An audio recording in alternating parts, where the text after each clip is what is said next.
মহামান্য রাজ্যপাল মহোদয়ের কাছে ভারতীয় জনতা পার্টির 15 জন বিধায়ক আমরা এখানে এসেছিলাম। আমাদের যে বিধায়ক গ্রুপ রয়েছে তাতে যারা শিক্ষকতার সঙ্গে যুক্ত মূলত সেই বিধায়করাই আজকে এসেছিলেন। তার কারণ ছাত্রছাত্রী, অভিভাবক, অভিভাবিকা, শিক্ষা ব্যবস্থা, শিক্ষা প্রতিষ্ঠান, উচ্চশিক্ষা সবটাই পশ্চিমবঙ্গে বিপন্ন হয়েছে এবং এবারে যেটা করেছেন বা করছেন রাজ্যের উচ্চশিক্ষা দপ্তর, যা স্বাধীনতার পরে পশ্চিমবঙ্গ তো হয়ইনি, ভারতবর্ষের কোনো রাজ্যে এই ধরনের শিক্ষা বিপর্যয় হয়েছে বলে আমাদের জানা নেই। আজকে যদি প্রাইভেট এডুকেশন সিস্টেম না থাকতো তাহলে এই যন্ত্রণাটা বা এই সমস্যাটা আপনারা অনুধাবন করতে পারতেন। আমরা পশ্চিমবাংলার পপুলার চ্যানেল এবং প্রিন্ট মিডিয়া, ইউটিউবার, পোর্টাল সকলের কাছেই প্রথমে অনুরোধ করতে চাই, আপনারা এই বিষয়টি নিয়ে যথাযথ গুরুত্ব এবং ফোকাস আপনারা করুন। বিষয়টা আর কিছু নয়, 3 মাস আগে পশ্চিমবঙ্গে উচ্চ মাধ্যমিকের ফল প্রকাশিত হয়েছে। শিক্ষাকে একেবারে তুলে দেওয়া মমতা ব্যানার্জির সরকার, তারা উচ্চ মাধ্যমিক পরীক্ষার পরে উচ্চশিক্ষার ভর্তির প্রসেস সরকারি শিক্ষা প্রতিষ্ঠানে চালু করেনি। দ্বিতীয়ত হচ্ছে জয়েন্ট এন্ট্রান্সের রেজাল্ট প্রকাশিত হয়নি। আপনারা যদি অন্যান্য রাজ্যের খবর নেন, সেখানে উচ্চ মাধ্যমিকের পরে অ্যাডমিশন শেষ হয়ে ক্লাস চালু হয়ে গেছে। জয়েন্ট এন্ট্রান্সের পরে ডাক্তার, ইঞ্জিনিয়ার এবং বিশেষভাবে যে সমস্ত ক্যাটাগরিতে ছাত্রছাত্রীদের মেরিট অনুযায়ী ভর্তি হওয়ার সুযোগ আছে, সেই ভর্তি শেষ হয়ে ক্লাস চালু হয়ে গেছে। এই ঘটনায় সরাসরি 5 লক্ষ ছাত্রছাত্রী, অভিভাবক, অভিভাবিকা এফেক্টেড হচ্ছে পশ্চিমবঙ্গে। এই রকম একটা গুরুত্বপূর্ণ জ্বলন্ত সমস্যা আমরা রাজ্যের প্রধান এবং একমাত্র বিরোধী দল যারা বিধানসভায় প্রতিনিধিত্ব করি, আমরা চুপ করে বসে থাকতে পারি না। আমরা রাজ্যপাল মহোদয়ের হস্তক্ষেপ দাবি করেছি, কারণ বিকাশ ভবনের কাছে গেলে আমাদেরকে চাংদোলা করে তুলে থানায় নিয়ে যাওয়া হতো। নবান্নর কাছে তো যেতেই দেবে না। অভয়ের মাকে যারা লাঠি মারে তাদের কাছে নবান্ন যাওয়ার চেষ্টা করেই, যদিও আমরা এমএলএ নির্বাচিত, আমাদের স্টেট সেক্রেটারিয়েট নবান্ন সচিবালয়। কোন রাজ্যে কোনো এমএলএ এমপিকে সচিবালয়ে যাওয়ার ক্ষেত্রে দলের পরিচয় দিয়ে যেতে হয় না, কেবলমাত্র পশ্চিমবঙ্গে সেটা হয়। স্বাভাবিকভাবে আমরা সাংবিধানিক প্রধানের দ্রুত হস্তক্ষেপ প্রার্থনা করেছি এবং রাজ্য সরকার কি করল উইথ ডিউ অনার ওনার কাছে আমরা অনুরোধ করেছি যাতে উনি আমাদের ফিডব্যাক দেন, আমরা যাতে এই ক্রন্দনরত ছাত্রছাত্রী, উদ্বিগ্ন অভিভাবক, অভিভাবিকা এবং সামগ্রিকভাবে শিক্ষানুরাগী বা শিক্ষাবিদদের কাছে, শিক্ষক সমাজের কাছে আমরা আজকের এই ডেপুটেশন বা মেমোরান্ডামের তার আউটকাম কি, ফলাফল কি, এটা আমরা বলতে পারি। আমরা এক্ষেত্রে দুটি অভিযোগ আপনাদের কাছে করছি। কেন রাজ্য সরকার এই প্রথমবার উচ্চ মাধ্যমিকের ফল প্রকাশের 3 মাসের পরেও ভর্তি চালু করছে না? কেন জয়েন্টের রেজাল্ট পাবলিশ করছে না? এর কারণ আপনাদের কাছে দুটো আমরা তুলে ধরছি।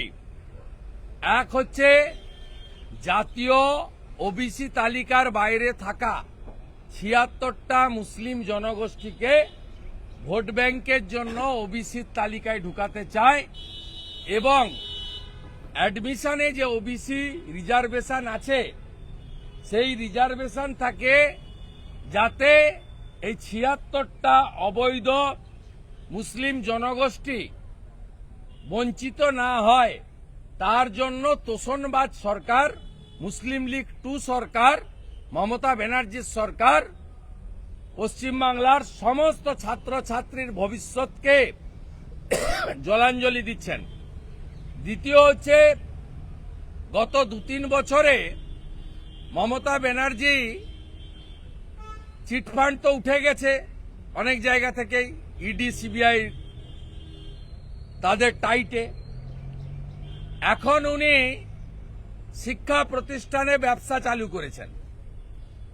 যত সরকারি শিক্ষা প্রতিষ্ঠান ভেঙে পড়বে, সরকারি কলেজ ইউনিভার্সিটি বন্ধ হবে, তত মমতা বন্দ্যোপাধ্যায়ের আদরের দুলাল সত্যম রায়চৌধুরী, মিরাজ শাহ, হর্ষ নেওয়াটিয়াদের প্রাইভেট এডুকেশন ফুলে ফুলে বাড়বে। গত 3 মাস উচ্চ মাধ্যমিক রেজাল্টের পরে টেকনো ইন্ডিয়া সহ, ভবানীপুর ইউনিভার্সিটি সহ সমস্ত প্রাইভেট শিক্ষা প্রতিষ্ঠানে অ্যাডমিশন চালু আছে। একদিকে সরকারি শিক্ষা প্রতিষ্ঠানে অ্যাডমিশন বন্ধ রাখা, অন্যদিকে প্রাইভেট বেসরকারি শিক্ষা প্রতিষ্ঠানে অ্যাডমিশন চালু রেখে তাদের 1000 কোটি টাকা মিনিমাম ব্যবসা করার সুযোগ করে দিলেন দুর্নীতিগ্রস্ত তৃণমূল কংগ্রেস সরকার এবং দুর্নীতিগ্রস্ত মুখ্যমন্ত্রী মমতা ব্যানার্জি। তাই এই যে একটা ভয়ঙ্কর ডিজাস্টার এডুকেশন সিস্টেমে, আমরা এর প্রতিবাদ করার জন্য রাজভবনে আজকে এসেছি। রাজ্যপাল মহোদয়কে লিখিত জ্ঞাপন দিয়েছি। আমরা এখান থেকে ওই ভিত্ত বসুর কথা বলে লাভ নেই, ওটা ল্যাম্পপোস্ট। আসল হচ্ছে মমতা ব্যানার্জি। আমরা রাজ্যের মুখ্যমন্ত্রীকে হুঁশিয়ারি দিচ্ছি, আজকে এই সপ্তাহে ওয়ার্কিং ডের মধ্যে আপনি যদি জয়েন্টের ফল প্রকাশ করার নির্দেশ না দেন, প্রথম বর্ষে অ্যাডমিশন শুরু না করেন সরকারি শিক্ষা প্রতিষ্ঠানে, আগামী সপ্তাহে ভারতীয় জনতা পার্টির এলওপি সহ বিধায়করা গার্ডিয়ানদের নিয়ে, আমাদের রাজনৈতিক সহকর্মীদের নিয়ে, শিক্ষাবিদদের নিয়ে আমরা বিকাশ ভবনের সামনে সারা দিন ব্যাপী ধর্নাতে বসে থাকব। আমরা কালকেই বিকাশ ভবনে এবং সংশ্লিষ্ট থানায় অনুমতি চেয়ে চিঠি পাঠাবো। অনুমতি না পাওয়া গেলে আমরা হাইকোর্টে যাব।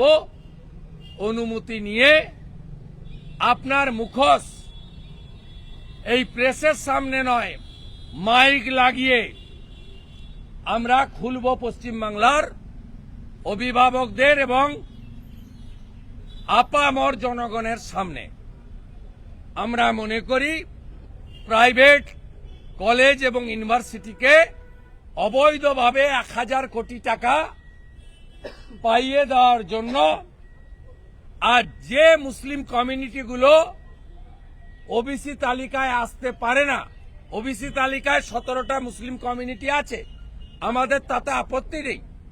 মুসলিমদের মধ্যেও যারা পিছিয়ে পড়ার সুযোগ পান, কিন্তু যারা সুযোগ পাওয়ার যোগ্য নয়, ন্যাশনাল ওবিসি তালিকায় নেই, ইনি তাদেরকে জোর করে ওবিসি করাতে চান। সেই কারণে 5 লক্ষ উচ্চ মাধ্যমিক উত্তীর্ণ ছাত্র ছাত্রীর ভবিষ্যৎ এই রাজ্যের মুখ্যমন্ত্রী ধ্বংস করলেন 2025-এ।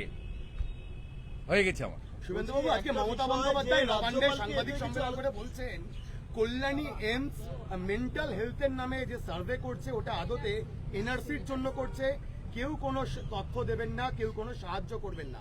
কল্যাণী এমসকে আক্রমণ মমতা। উনি সারা রাত্রি ঘুমাচ্ছেন না মুখ্যমন্ত্রী, মাঝে মাঝেই চমকে চমকে উঠছেন এনআরসি করে। এটা আজকের নয়, উনি সিএএ কে এনআরসি বলা থেকে অদ্যাবধি এসআইআর কে এনআরসি বলছেন।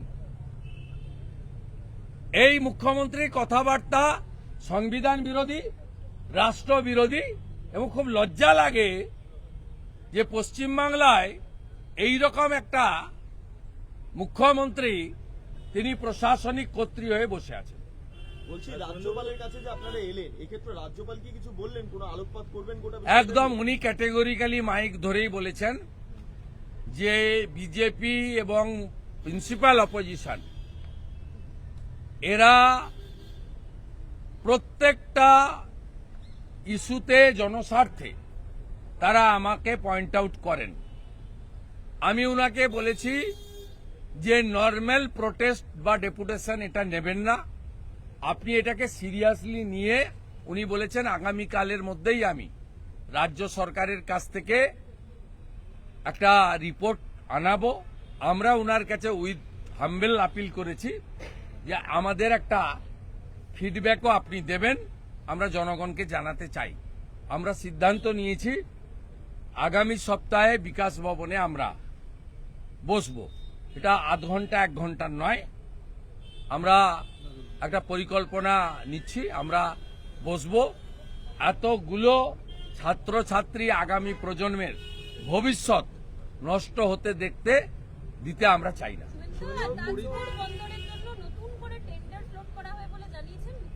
11 সাল থেকেই টেন্ডার হচ্ছে, কোনো দিন হবে না। তার কারণ ঘাটাল মাস্টার প্ল্যানের মতো জমি অধিগ্রহণ হয়নি।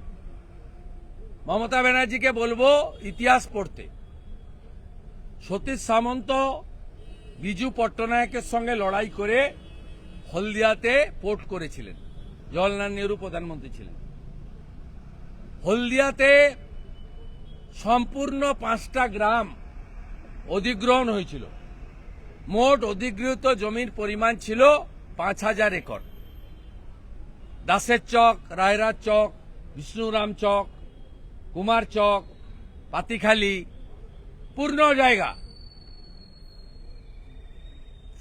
আমাদের তাজপুরে যে ডিপসি পোর্ট, তার সমুদ্র বাঁধের পরেই সমস্ত জমি হচ্ছে রায়েত জমি, নো খাস ল্যান্ড। একটা পোর্ট করতে গেলে মিনিমাম 5000 একর জমি প্রথম অধিগ্রহণ করতে হয়। জাতীয় সড়ক গেছে 16B, তাকে তাজপুরে যে 6 কিলোমিটার যেতে, সেখানে 4 লেন 6 লেনের রাস্তা দিতে হয়, ভারী গাড়ি যাতায়াত করবে। এবং রেল কানেক্টিভিটি, ফ্রেডের জন্য বন্দর থেকে যে মাল উঠে, কি মমতা ব্যানার্জি হেলিকপ্টার করে নিয়ে আসবেন নাকি? সেই যে মাল আসবে পোর্টে, তার রেল কানেক্টিভিটির জন্য রেলওয়ের সঙ্গে এগ্রিমেন্ট করে রেল করতে হয়। কিচ্ছু হয়নি,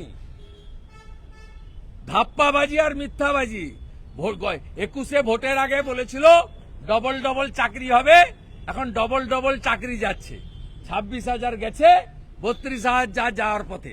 আবার 6 মাস পরে নির্বাচন, তাই তাজপুর বলছে দেউচা পাঁচামিতে বলে এসেছিল 1 লক্ষ লোক চাকরি পাবে, একটা লোক চাকরি পেয়েছে দেখিয়ে দিক, 1 ঝুড়ি কয়লা তুলেছে দেখিয়ে দিক।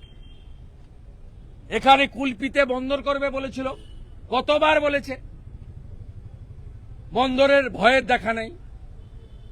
এইসব ঢপবাজি মারতে মারতে উনি টুপি পরাতে পরাতে চলছেন। এসআইআর হলে আর উনার গুন্ডাদের, আর উনার যে রেজিস্টার গুন্ডা পুলিশ, তাকে যদি ইলেকশন কমিশন তালাচাবি লাগিয়ে রাখতে পারে, বাংলার মানুষ এবারে ঝড়ে তুলে ফেলে দিবে, প্রস্তুত হয়ে আছে। নো এসআইআর, নো ভোট, আর ভোট হবে নো ভোট টু মমতা। শুনলাম পরিযায়ী শ্রমিকদের জন্য 5,000 টাকা করে দেওয়ার ঘোষণা করা হলো। কেউ নিবে না। পরিযায়ী শ্রমিকরা ডেলি 5,000 টাকা রোজগার করে। মমতা ব্যানার্জি জানে না 349 টাকা লাগে মোবাইলে রিচার্জ করতে। ডেলি যদি মোবাইল ঘাঁটেন দুবার রিচার্জ করতে হয় 700 টাকা লাগে।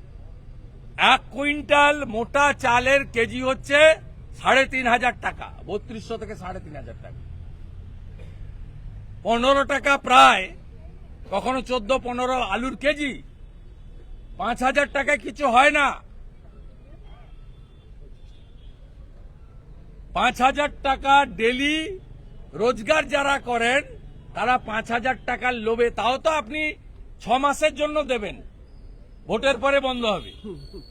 এ টুপিতে কেউ পড়বে না। আমাদের রাজ্যপাল মহোদয় আমাকে এজেন্ডার বাইরে দুটো তথ্য দিয়েছেন। এক, তিনি প্রধানমন্ত্রীকে অভিনন্দন জানিয়েছেন আমাদের ধ্রুপদী ল্যাঙ্গুয়েজ বাংলাকে করার জন্য, ক্লাসিক্যাল ল্যাঙ্গুয়েজ, আর মাইগ্রেন্ট লেবারের একটা রিপোর্ট তিনি আমাকে দিয়েছেন as a leader of opposition. মুখ্যমন্ত্রীর উদ্দেশ্যে বলি, এই রিপোর্টে হরিয়ানাতে মোট 1,000 জনকে জিজ্ঞাসাবাদের জন্য হরিয়ানা পুলিশ ডিটেইন করেছিল। সবাই বাংলায় কথা বলে। তার মধ্যে 915 জন বেরিয়েছে বাংলাতে কথা বলা বাংলাদেশি মুসলমান। এটা কি হরিয়ানার কেস? ইয়েস, 1,000 জনকে ক্রস চেকিং এর জন্য হরিয়ানা পুলিশ তুলেছিল। 915 জন বেরিয়েছে বাংলাতে কথা বলা বাংলাদেশি মুসলমান অনুপ্রবেশকারী, যাদের ভিসা পারমিট কিচ্ছু ছিল না, অবৈধ ইললিগাল ইনফিল্ট্রেটার্স। আর বাকি 85 জন বেরিয়েছে ভারতীয়। সেই ভারতীয়দের সঙ্গে তারা ভালো ব্যবহার করেছে এবং তারা হরিয়ানাতে কর্মক্ষেত্রে আছে। তাই আপনাকে আমরা 5,000 টাকা চাঁদা তুলে দেব, আপনি বাংলাটা দয়া করে ছাড়ুন। পিসিমণি, আপনি বাংলা ছাড়ুন, বাংলাকে বাঁচান।